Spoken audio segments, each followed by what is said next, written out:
to go.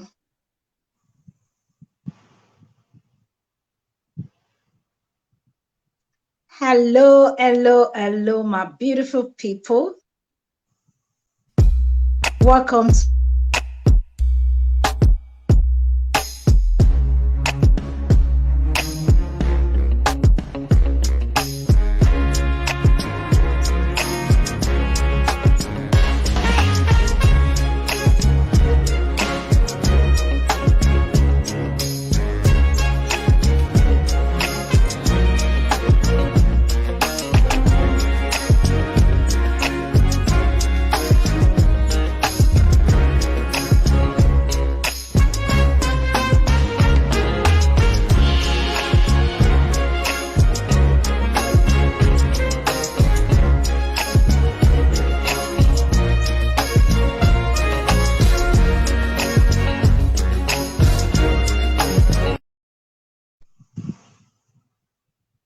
Hello, everyone.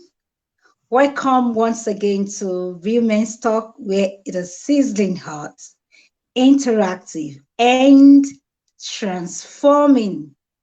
On today's conversation, we are going to be looking at the topic, the danger of overparenting. The dangers of overparenting. In the attempt to micromanage your child, you keep hovering over the child to ensure your child does not make wrong decisions. Overprotecting the child emotionally and physically. Shielding your child from facing the consequences of his behavior or actions. Overparenting is as a result of the parent's inability to watch the child make mistakes, fail, or get hurt. As we dive into the conversation today, I have with me my co-host in the studio, Dr. Femi Samuel. Good evening, sir.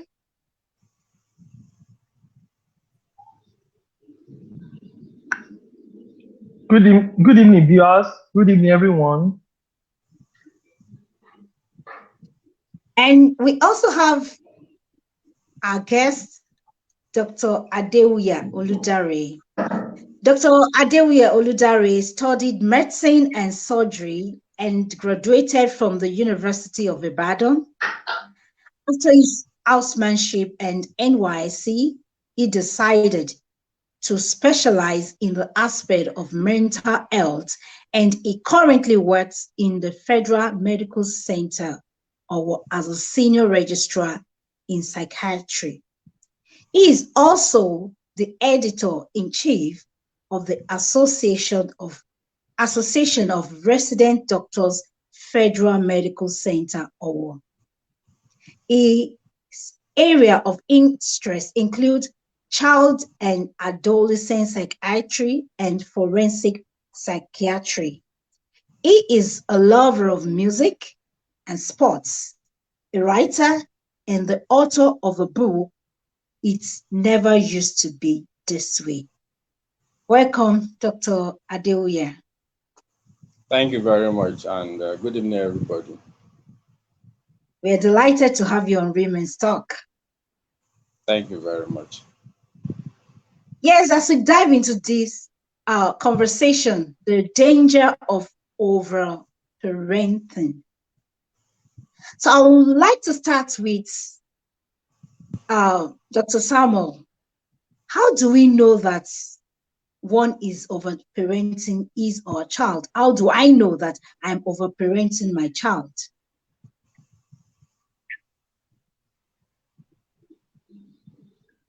Thank you very much, Mama T. There is overparenting is a risk most parents are prone to. And why do I say most parents are prone to? Maybe because of our background, what we suffer in the past. We want to shield our kids from what we have passed through. We don't want them to pass through the same thing. So by doing this, we may overdo some things, preventing them shielding them away from reality of life. For instance, you don't want your child to be involved in some rough play. You don't want teacher to punish the child. You don't want the child to be involved in the house chore unnecessarily, or what you talk about child's labor. You are stylishly preventing your child from taking all those things, because you just feel that those are the things you were exposed to and you didn't enjoy them when you are growing up. So because of that, overparenting, while trying to guide them, to nurture them, you may just delve into overparenting, because there's a thin line between being a caring and a good parent and being overparenting.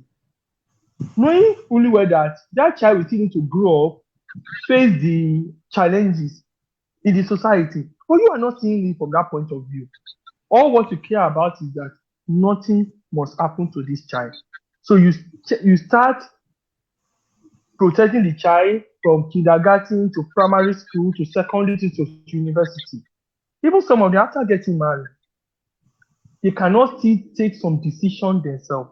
So overparenting is not what people that are involved in it, is not what is actually what they wanted to do. But the circumstances or their past experiences made them to take things to the extreme in an attempt to care for their children. Thank you, sir. Dr. Adewuya, what are the implications of hypervigilance or overindulgence on a child? Okay. Thank you very much. For hypervigilance on the part of the parents simply means that the parents are like monitoring everything that the child is doing, always conscious of what the child is doing. And like you have said before, it's an attempt to prevent them from making mistakes, and also prevent them from facing consequences of their actions. And usually this comes from like a caring heart on the part of the parents, and sometimes their own worries, like Dr. Samuel said, they don't want the things that happened to them to happen to their children. And sometimes it's out of just desire to see them do well in life. So a lot of things actually come together to bring about this overindulgence and hypervigilance. For hypervigilance, when a child is being micromanaged, everything he does is being monitored, every decision is made for him, it comes with a lot of implications for the child. The child grows up, he does not know what is right or wrong, he does not know what is harmful, he does not know what is dangerous, he doesn't know how to make decisions on his own. And that child goes to another environment, he does not know how to blend. You see, these children grow up, they start having low self-esteem because when their parents are not there, they don't know what is right or what is wrong. So when they go to school and they come in contact with their friends, and maybe they greet their friends and they feel that those friends are not responding well, they start feeling like, is it that I've not said it right? Is it that they don't like me? And that can cause low self-esteem, and that can cause depression. And even anxiety also occurs in those children when they grow up, because they are in a new environment. They've not learned how to navigate new environments. Let me take you back to how a child develops. Now, when a child is born, a child does not know who is my dad or who is my mom. In the first 3 to 4 months, anybody can carry the child and the child will not cry. But between 4 months to 8 months, the child starts to form attachment. So whoever the child attaches to, usually the mother, that's the attachment figure. But after that time, the child starts to explore, goes a little, explore, comes back to the mother. And that's what we call a secure attachment. The child knows that, okay, if I go and I'm scared, I can come back to this mother. And after some time, the child will go and not come back. And it will be the mother calling the child, maybe on phone, or threatening the child, come back home, you have stayed too long. So these are stages in a child's development. So when a parent are in the habit of micromanaging or or hypervigilance is now monitoring everything the child is doing. That developmental stage will not be achieved. And these people may have communication problems in future. They may not be able to communicate with their colleagues. They may not be able to even ask a lady out when it's time to get married. They may not be able to participate. They may not be able to join one association or the other in school because they've not been used to these things. And when they now want to do it, it becomes a problem. They start questioning their own abilities, and a lot of things can set in. For overindulgence, overindulgence means that the child is being given everything that they want, or sometimes they are prevented from any adverse effect of their actions. So the child just believes that everything is for them. They don't know, there are no limits set for them. And this can also bring about adolescent delinquency, where the child just misbehaves, starts doing things their own way because they feel that everything they do is right. And there are some things we call there's a disorder we call oppositional defiant disorder, where the child argues with authority figures, the child tries to cause people pain, the child deliberately offends people because they believe that whatever I do, nothing will happen. My parents will always be there for me. And also, they can even have conduct disorders in future. These people are likely to be entitled, and they may not be able to delay gratification. There's something called ability to delay gratification. If somebody promised you that I'm going to give you 10,000 tomorrow, you should be able to wait till that tomorrow. But somebody who has been overindulged in childhood does not know how to wait. The person does not even know how to stay on the queue or say, I want to see my lecturer in school, and the lecturer will see you in 5 minutes. He said, no, the lecturer must see me now. There's something happening now.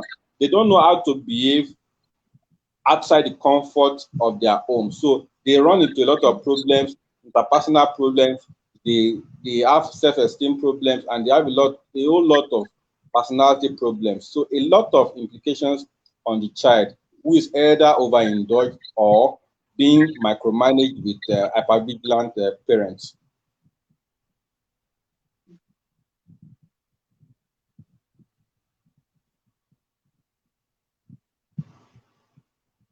Hello? Okay, I'm frozen here, but can you hear me? I can hear you now.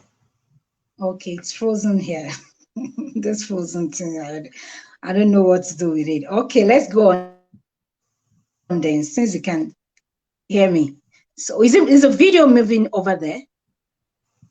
Yes, I can see you. Okay, all right. Dr. Sam, are you there? Yes. Dr. Sama, are you there? Okay. When I was growing up, I remember a certain day I was playing with my friends, and we were into a certain argument, and my mom called me. She called me, and I now said, Ma Jare. You know, my own understanding was that I was like, let me ignore my friends and go attend to my mom. That was what I meant. By the time I got to her, she said, you're telling me, Ma Jare, that is an insult. She beat hell out of me that day. I felt very bad that I didn't do anything wrong. Do you understand? So in that line, should parents teach a child the meaning of tunes and how adults interpret tunes?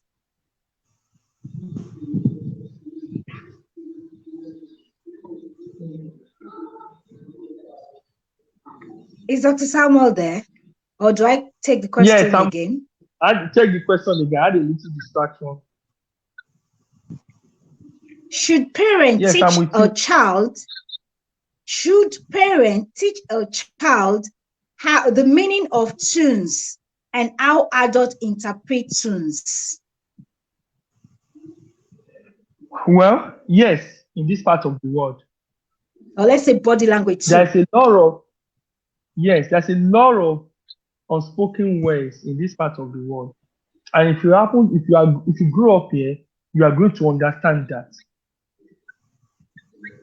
You are going to understand why the body language, the tune. You have to just teach them. Like a parent can just tell you, where should I drop this? Put it on my head. He expects you to know that that is not actually what he means. So if a child that grow up in this environment must learn that so well. In fact, nobody will tell you not to learn that, because the beating and the unnecessary chastising will correct your brain to know what and what not to do. Though you know in some class they tell you that stop beating, don't beat them. If you beat, you will depress that self-esteem or so. But no, in our system it's not so. So if you see a child that's growing up here must learn. The reason for learning himself is not even for the parents, but for the other people. Because you have to learn how to navigate through our culture and through our society. Society expects their minimum demand from a child. And if you don't get it, people start talking back at your parents that you are not well brought up. What they meant that by the fact that you are not well brought up was the fact that you were not trained to fit in into our cultural system. So a child must learn that to fit in. It's part of life. And there are some people that there are some establishments that, especially if you work in the West, someone will expect you to say ma or to kneel down or to genuflect as a form of respect. And not doing that alone could cause you a lot of rancor with a lot of people. I've seen a case where the CEO of an establishment entered a particular section, and the person that was inside in that section was an IT student and didn't stand up to greet the CEO. The CEO took a serious offense, and from that session, no IT student works in that session just for that. So if that law could be made just because the IT student failed to recognize or to accord necessary respect to the CEO, you can imagine what the danger it would be to a child that grow up without learning to blend with the system. So it's a systemic problem, and you must learn how to navigate through it. Because if you don't learn it, people may interpret your inability to do some things as being rude, or you are being unruly or being disrespectful. And that could attract a lot of unnecessary punishment and chastisement from you, in which you won't even understand why. Thank you. Thank you so much, sir. Dr. Adewuye, can over-parenting make a child aggressive or withdrawn? You can Yes. educate us. Over-parenting can make a child to be very withdrawn. In the sense that if a child has always been given instructions on what to do, and if a child does not make his or her own decisions, by the time they grow up, they are likely going to be withdrawn. Like they get into a new environment, their mother or their father are not there to tell them what to do. They can become withdrawn. And this is very evident in people with dependent personality disorder, where the individual waits for people to make decisions for them. They are so used to being monitored, they are so used to being dictated to.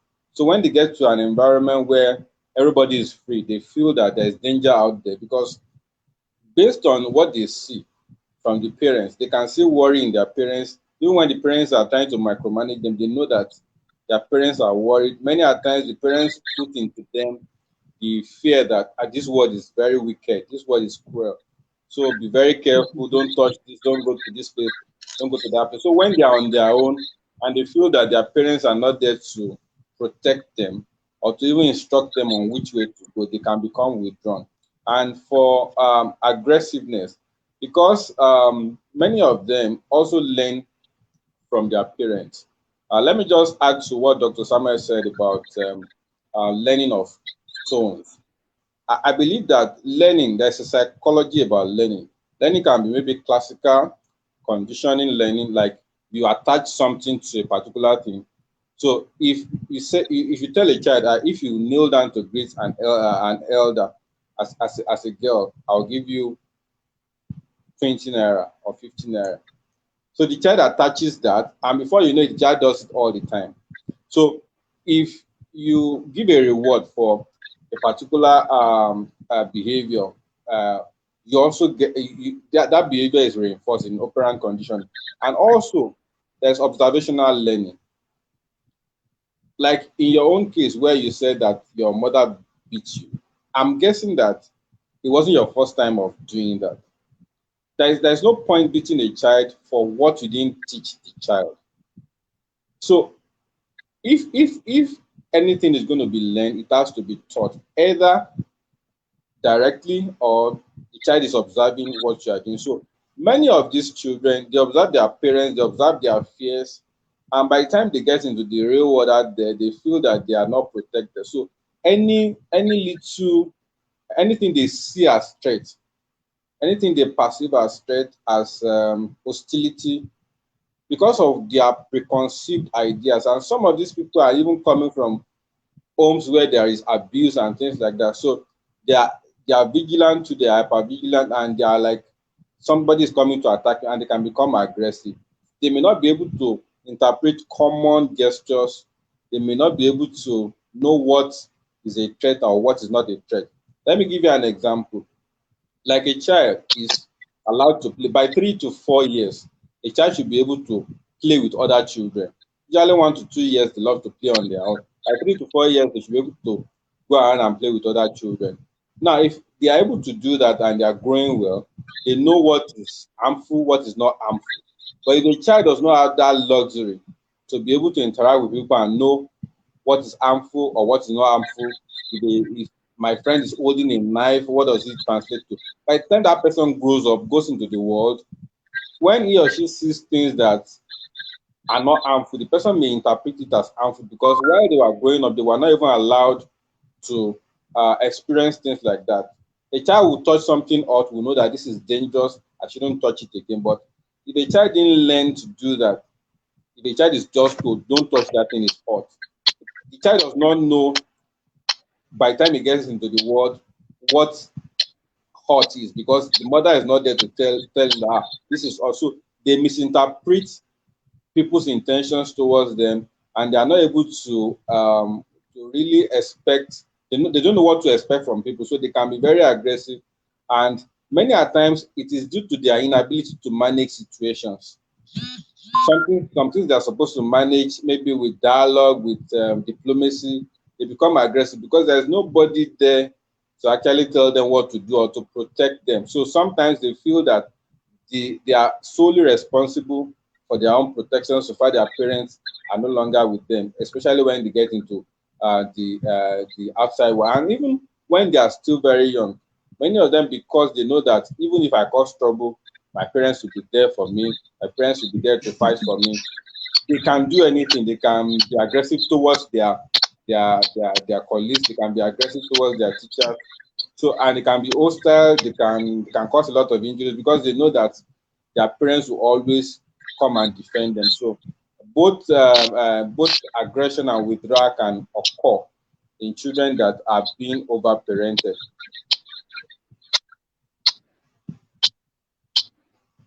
Thank you so much, Dr. Adeoye. Dr. Samuel,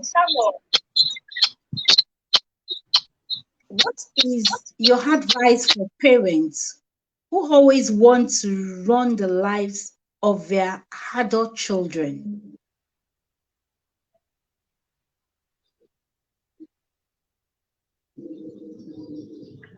Is Dr. Samuel there?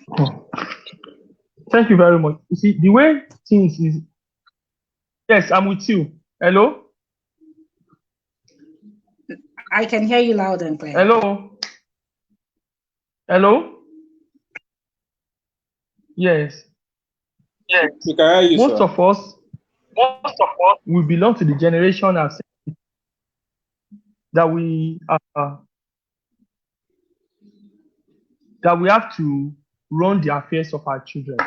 But one must be careful when it comes to running the affairs of the children, because most of the kids we are giving back to now, we are not really making them to stand alone.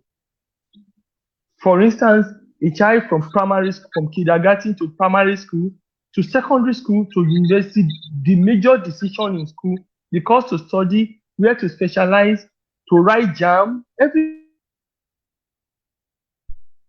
if care is not taken, you keep taking decision for these kids till when they get to age the marriageable age. Even after marriage, if care is not taken, you may find yourself still taking major decision for them. Major decision like where to rent an apartment, where to stay, the kind of job is our system. So now the advice for parents is that in as much as we find ourselves taking major decision for our kids, we should know that we are not breeding babies. We are going to breed adults. The question should be that, can this my boy stand alone if I'm not there? You will not forever be with them. Death can occur, so many things can occur. Can they continue to live their life? Can they take major decision for themselves without my input? It's just like the normal postgraduate training we go through. What do? First of all, you take decision for someone. The next stage is to allow the person to take decision under your tutelage, and you look at that decision that is it right. Later, if someone has taken decision several times under your tutelage and the decision has been correct, or you monitor that decision and you notice that that decision is valid, then you can as well close your eyes and be sure that this person can take decision even if I'm not there, and you expect that decision to be right. So it's part of the training that you expose someone to take a decision. If I want to teach my child how to drive, I will first give you the key. You will drive when I'm sitting by you, close to you. Then I will know all the mistakes. I will know how daring you are on the steering. I will know the way you overtake, the way you speed. All those things will have been known to me. I would have made those corrections. And after making those corrections, I will now ask myself, do I think that if I'm not there, you can be a better driver without being injurious to yourself or to the society? Then if yes, I can leave you to drive. The same thing parents should know that too. Know it in the extent that you must know that this child is your future. You're going to take over from you. You will not always be there. So what do? It's not only taking decision for that child. Allow that child to take some decision. Sometimes you're going to make mistakes. Sometimes, but that mistake, is it a mistake that will have great consequences, or a mistake that you can correct? Because sometimes some people must learn by doing what you want them to do. But if you are a parent that your kids, you'll be taking decision for them, it may shock you that when you are no more there, they will not be useful to themselves. And the decision they are taking may not only be injurious to society, may also be injurious to you, your name, your legacy, and their life. So you must learn how to train a child from when the child is young to take decision on what to do and what not to do, because it matters. We are breeding adults, not babies, and they must live and take decision for themselves, either with us or without. Thank you so much, sir. Dr. Adewuya. This is a call here.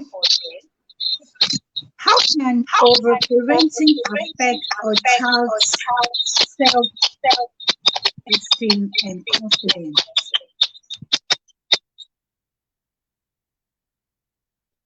Okay, thank you very much.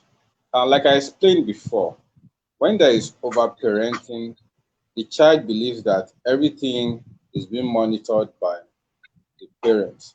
Every decision he makes is being done by the parents. So the child does not even believe that he can do anything on his own. And the child may now start feeling like maybe the parents don't even believe in him, maybe the parents don't trust him, maybe he has not done anything good, maybe it's because he cannot do anything well in life. And especially when he or she now starts to compare himself or herself with other children who are left to explore and do things on their own.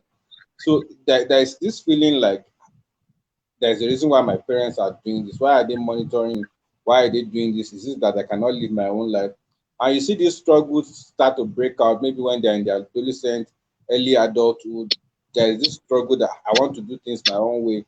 It's because they feel like they are not competent enough, and they believe that their parents are just trying to compensate for their inadequacies by being overprotective and all the rest like that. So overparenting can actually cause low self-esteem and a whole lot of psychological disturbances. Thank you so much, Dr. Adewuya. Dr. Samuel, so in that situation where an adult parent is trying to control adult child, how should this adult child manage the situation?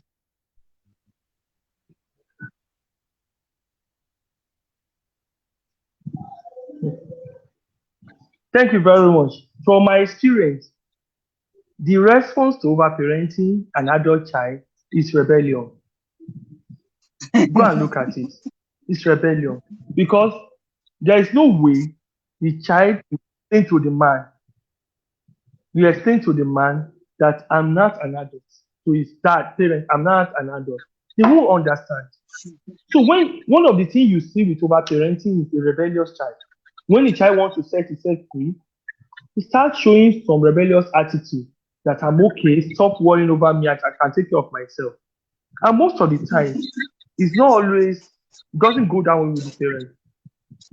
The women are between age of 40 and 50. Women have this general problem. A woman likes to be in charge. They are territorial in nature.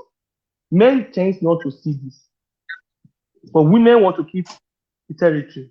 At the age of 40, don't worry, you still understand that. A woman in the first year will listen to anything you say. By the time you get to around that 40, the woman you are getting to around 10 years in marriage, the woman will start telling you that she owns the house. She wants to take decision for you. In fact, she will start deciding your life. She will decide who you talk to, who visits you, and so many other things. It's at that point too, the children start becoming teenagers. They start not deciding for the man alone, even for the kids.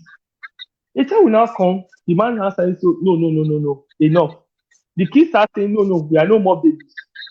A kid that you will be taking decision for, the woman start becoming unnecessarily aggression. Why?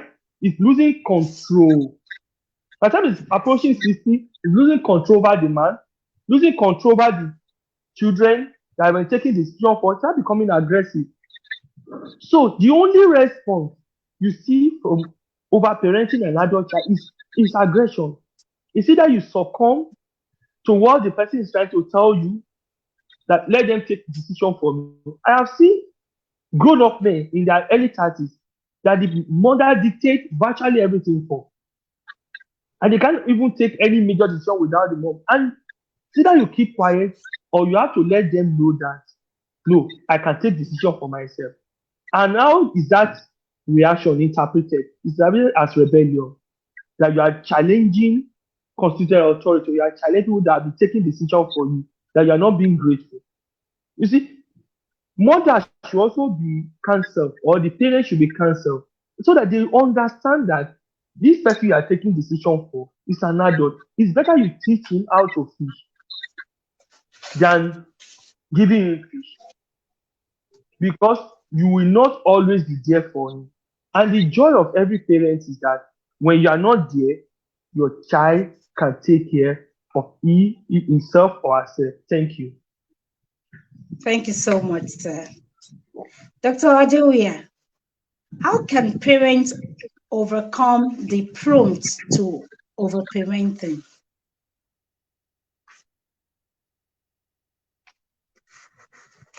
Sorry, can you take the question again?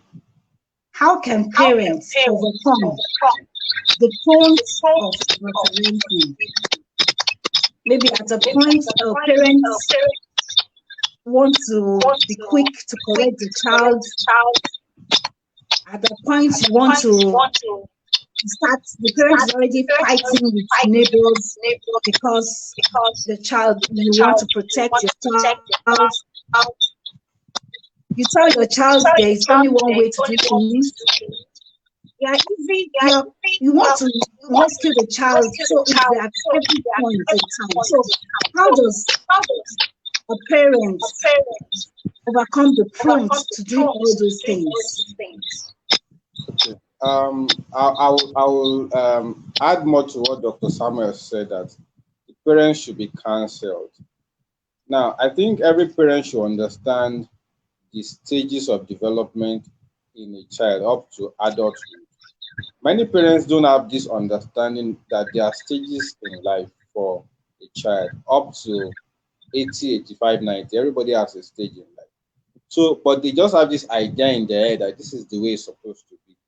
And most of those ideas are wrong. So, I think every parent should first get education about the stages of life of a child and what a child is expected to do at that stage. A child that is supposed to play with other people should be allowed to play with other people. Because by the time you are trying to overparent that child, you're actually stalling the development of that child. There's a time you're supposed to be there, there's a time you're not supposed to be there. They're supposed to take some decisions, make some mistakes, and face the consequences of those actions. But by the time you start to tamper with that, you're actually tampering with the development of that child, because when you now expect the child to be an adult, it will be difficult. So when you start to see the signs of overparenting, like we said before, when you are excessively involved, when you are excessively worried, when you are taking decisions for the child, when you start having the arguments back and forth, I can live my life, I can do things my own way. Those are the times for you to take a backseat and ask yourself, okay, what am I trying to achieve? I want this child to turn out well. What if I am less anxious, I am less worried, and you now reach like a consensus, a consensus with the child. Okay, this is what I want for you. I want the best for you, because most, if not all, the parents that are overindulgent, they actually want the best for their children. So the child can also say, okay, yes, I understand you want the best for me, but I also want to be able to do this and do that on my own. And they can both reach a compromise, and the parents can start to watch it when they step out of the line. I think it takes a conscious effort to first admit that I am guilty of overparenting, then now start looking for ways to identify the things that they are doing, then get more education about what a child is expected to do, and also take it easy on those children, because no matter how much you try to parent the child, the time will come that the child will feel like he wants to do things on his own, and if you don't accept that on time, it will cause problems in the future. Thank you so much, Dr. Adewuye. At that point, when the child is beginning to say, let me be, I can do things my own way. Dr. Samuel, when you tell a child there's only one way to do things, and at that point you're having power struggle, what is your advice for parents?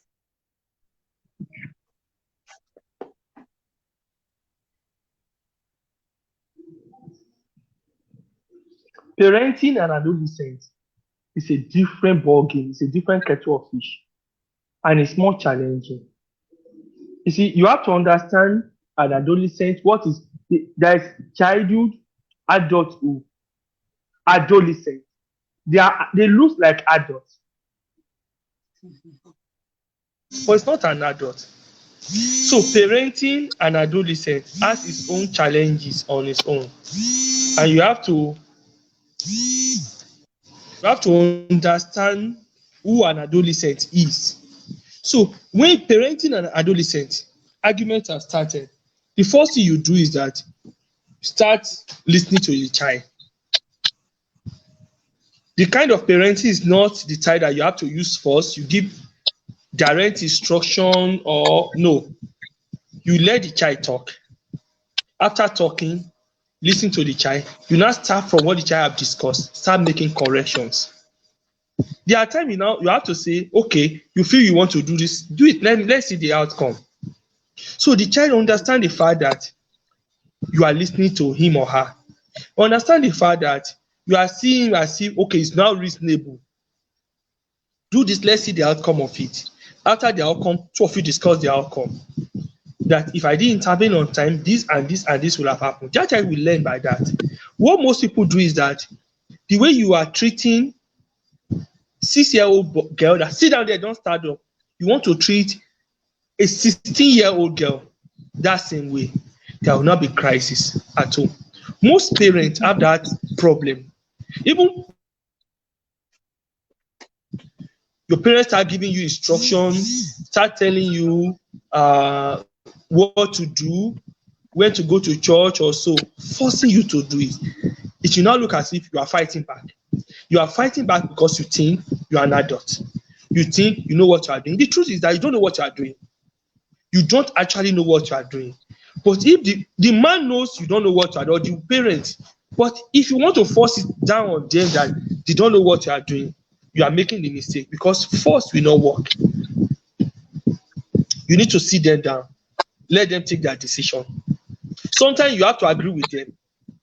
You have to let them have a trial version of what they are planning to do.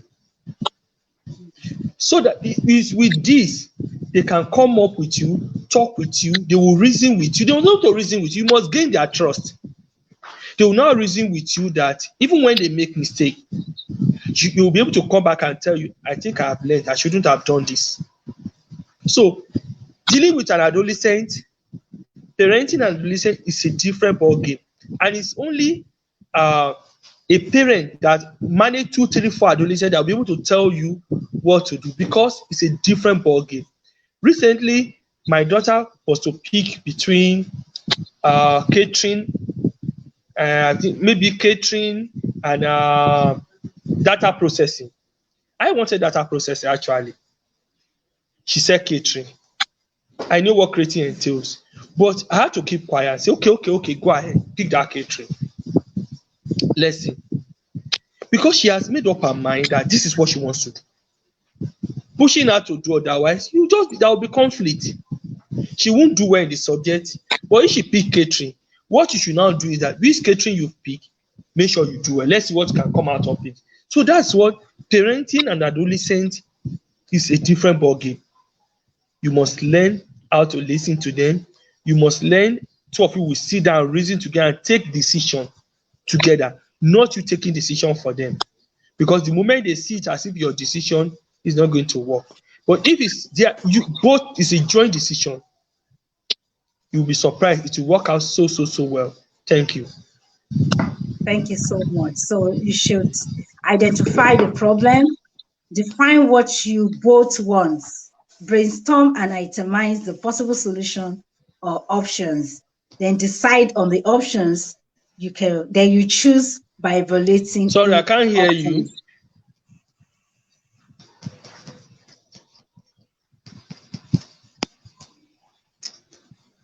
Hello, I can't hear you. Can you hear me now? Can you hear me?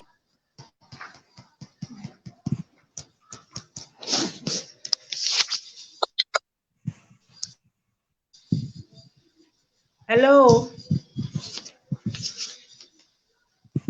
Am I audible now? Yes, you are.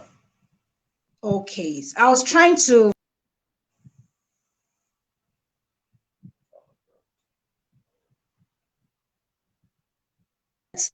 So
Hello? Hello, sir. I can hear you, sir. Mama T was trying to Okay, summarize everything we were saying when she went off. most likely. Well, maybe just round up what is summarizing. There's a lot that have been said today about overparenting a child. And overparenting, I just wish that most parents will understand the fact that while trying to cater for our world, trying to make life comfortable for them, that there is a thin line between doing those things and overparenting a child. And that thing, like most people could actually cross it without them knowing. I know of a child, Mama, I think Mama T is around. I know of a child that the I know of lost the mom when he was young. So the father married another wife. But what the father was just doing was to make sure that nothing happened to that child. And in an attempt to do that, the new wife he married dare not touch that boy. That boy was going, the man is a busy man, give the boy a lot of money to procure whatever he wants to do. After the man has gone to work, the boy won't go to school, stay back at home, and been watching DSTV. And this continued for over a long time. Nobody was telling him. And also the new woman too wanted to just prove a point. Stop talking to that boy. No matter what the boy now engaged involved is none of her business. Before the man could know, the boy was already 10 years old. A 10 years old boy that couldn't go beyond primary three, stay in primary three. So sometimes while trying to cater for our world, we should try not to cross that thing of overparenting that child, so that the child, because the Bible also says child left to himself will bring shame to the parent. So thank you very much. Mama T